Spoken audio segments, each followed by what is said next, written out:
Hi, welcome to the PDPsi show. Jed Mendoza, and today's guest is Justin Jung. Justin Jung, he crossed fall 19. He's new 64. He's a junior studying medical laboratory sciences. And for the fraternity, he was Rush, Social, Culture, BU, RM, and Warden. Welcome, Justin. Thank you for having me, Jed. Uh, Real nice that you invited me to talk on the show. How you been? Like, how's finals going so far? Oh man, how are final? Man, I'm tired. I was on it, you know, um, past 48 hours. I think I've had like 6 hours of sleep. Just kind of on this grind. I got a lot of nice things going for me, especially this upcoming summer for school wise. So and that all depends. Admission's still contingent on me getting good grades. So, I don't want my past 3 years of school, of everything I worked hard for, to be for nothing. So, if it for now means that I'm going to sacrifice a little bit of sleep to get my work done, so be it. But other than that, it's been pretty good. Um, can't complain about anything like too much about this semester. Still sucks that we're doing the online thing, but looks like it's starting to turn up for next semester, anyways. Have you been dealing with, being stuck at home, not going to school, like physically? How's that, like mentally or physically? Yeah. So I mean, the thing is, like, I try my best now to like do whatever I can to stay busy. I mean, well, at least with school, this semester I have two in-person labs, so I was going to school on Tuesdays, and some Tuesdays, since it was like half and half, like a hybrid in-person and online lab, and then Wednesdays for sure I was going to school every Wednesday until this past week. Um, so I mean, so I was still able to go to school, but it's just for one class, which kind of sucks. But then now, staying pretty busy. Uh, Either if I really get tired, especially like mentally wise, like when you stay at one place and you can continuously study in one area, kind of gets very like draining, and it doesn't really help your studying. So what I've been doing is like I'll try to go on campus, go in the library, like I found like just sit there for like a couple hours a day, just study there. Um, a big thing for me is like for my mental health wise too is I need to stay active. If I start to notice like I'm being pretty lazy and I'm like very stuck to one place, my mental health starts to go like pretty bad. So I mean I'm going to the gym a lot. Not only am I trying to get that summer bod and just get absolutely ripped before I have to leave to Charlottesville. Just it really helps my mental state too. So which is nice. You said like movement and like being active. Like, can you like say more about that? Like working out, any of that? Yeah. Um, Talk about working out for a sec. So I'm probably in the gym like I want to say 5 out of 7 days of the week if I'm being good, 6 out of 7 days, and then on like that seventh day, if I'm not going anywhere, I'm definitely doing cardio, just like running like probably 4 miles. And so I mean, just that whole entire, I feel like it's the idea, like especially during quarantine, what a lot of people notice it, like after everything shut down, like you're so like just bound to your house. For me, like it got to the point where like I can't go to the gym, so I'm gonna make the best of it, and then just kind of like do whatever at home workout I had to do like throughout quarantine, which kind of sucked because going from that whole entire, like, I feel like you can relate going to that routine of like you're actively lifting and you're always getting like some sort of pump in, and then kind of completely cutting it off and you're going straight to running. Just kind of suck, like all your gains are kind of gone. um but I always feel like it's good to stay active. At least personally for me, I don't like being lazy. Just having like 1 or 2 lazy days is pretty nice. It's relaxing. But other than that, like, just I always have like this like weird twitch need to like stay active and be busy. That's 5 days a week. That's a lot of commitment. Like, how many hours do you think you put in terms of like working out? Uh,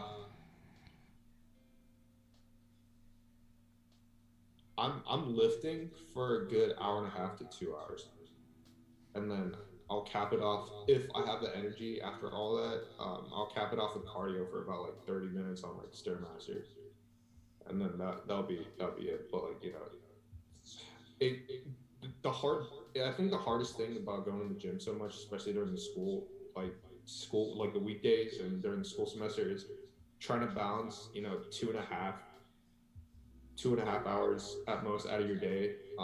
And then that's not considering getting to the gym, coming home, showering, eating, and all that. So it really takes almost like, I want to say 3 to 3.5 hours with all that included. It's really hard to like try to build that into your schedule, but and like still keep your commitments to school, and especially like just keeping my commitments to like my PDPsi work. But yeah, if there's a will, there's a way. It's kind of one of those things now. It's like it's so routine that it just feels like it should happen that specific way.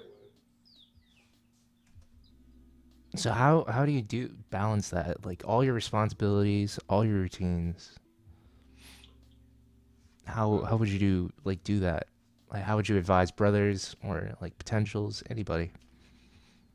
Yeah, I think the biggest thing for me was noticing like just being okay with being uncomfortable, if that makes sense. Like find satisfaction in being uncomfortable, which gives you room to grow.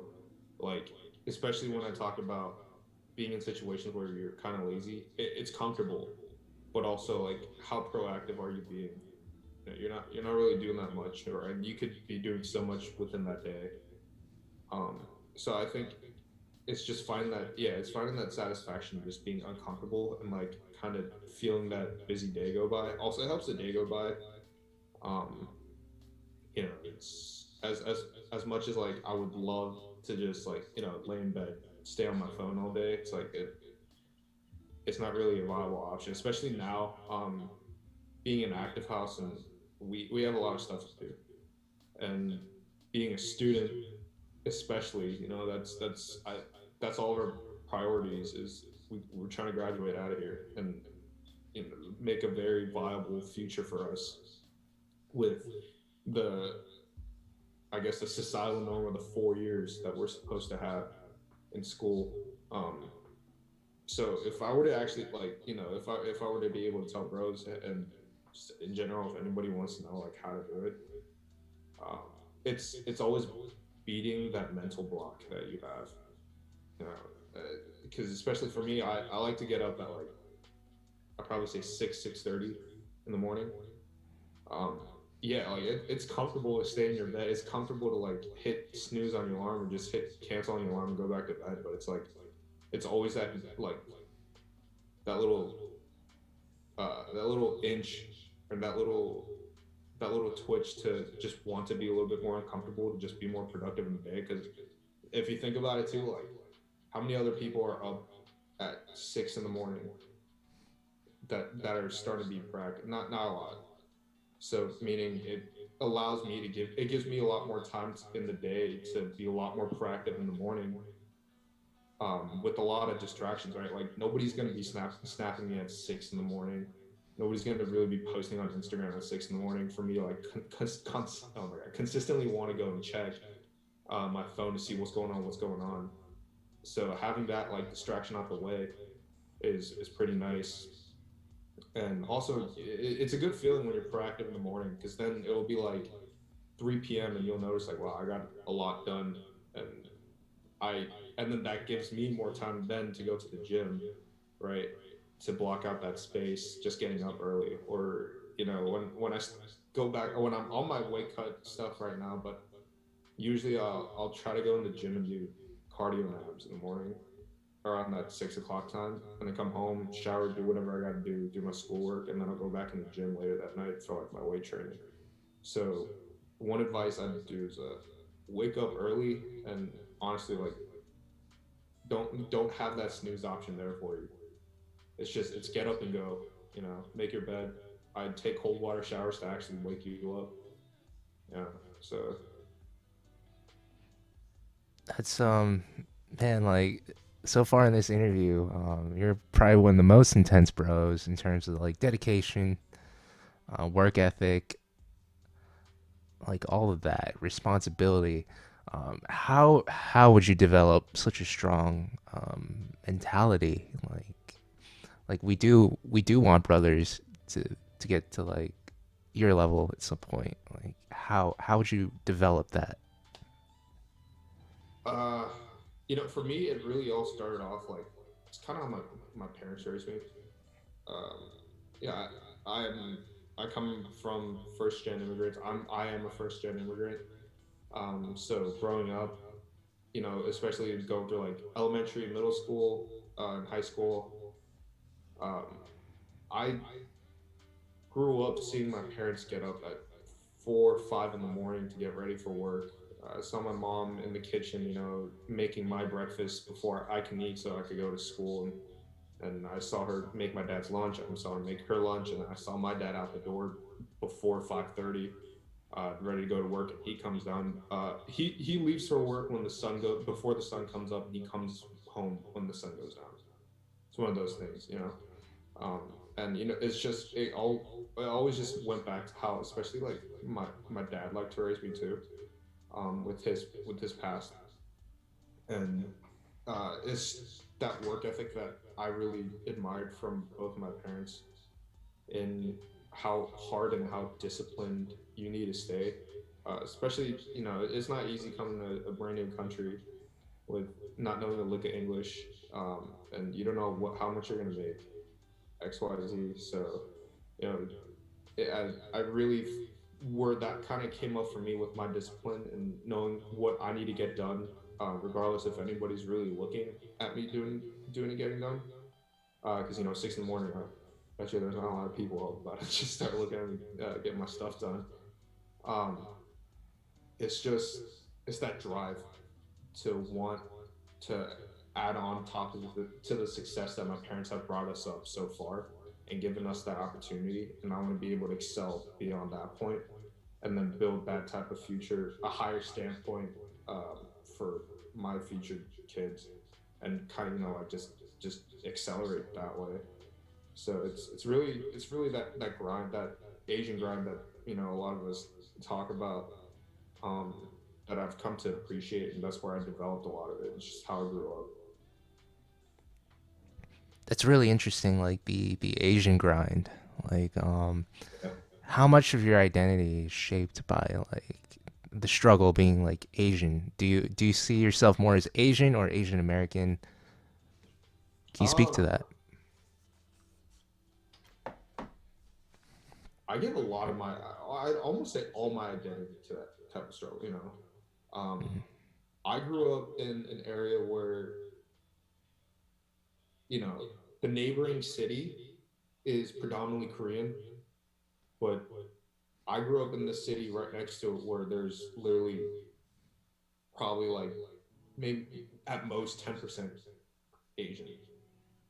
Um, so right, it's interesting. Like, and I grew up in that neighboring city a lot too. I used to go out there a lot. XYZ. I used to go to church in that area.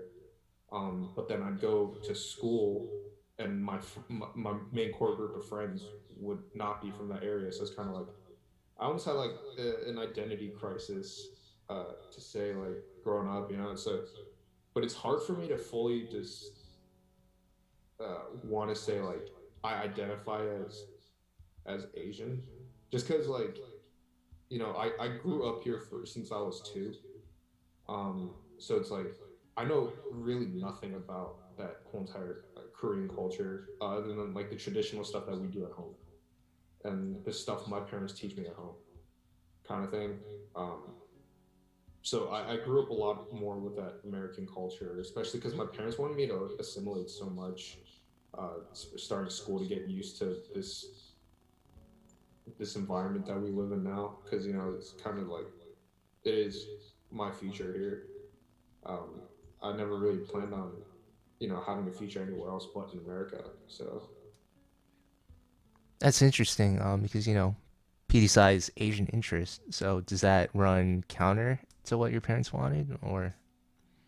no, I feel like once I got to the point of I hit college, uh, I think there was always still an understanding with my parents and what they wanted was like they wanted me to have still be very strong rooted to my background and my culture, um, but understand how things work here. You know, because it works so different in Korea and in America. Um, I think they always wanted me to have that strong understanding of how it works, but still stick to my culture. But you know, as I was saying, like once I had college, there's not much they could tell me what to do at that point. It's like I'm making my own decisions from here, kind of thing. Um, so it's not there's not much they could have told me. Like if they told me not to do PDPsi, like I honestly would not have listened. Like I'm making my own choices here. Like, All right, man. Thank you so much. We got to know a lot more about Brother Kinetic and why he is Brother Kinetic. But that said, before we leave, your hot seat question. um, what do you see in the future for PDPsi and for yourself? on the future, I see. I want to put forth, and I want to see forth in PDPsi is with this new generation, you know, of Asian Americans that like we're coming up with.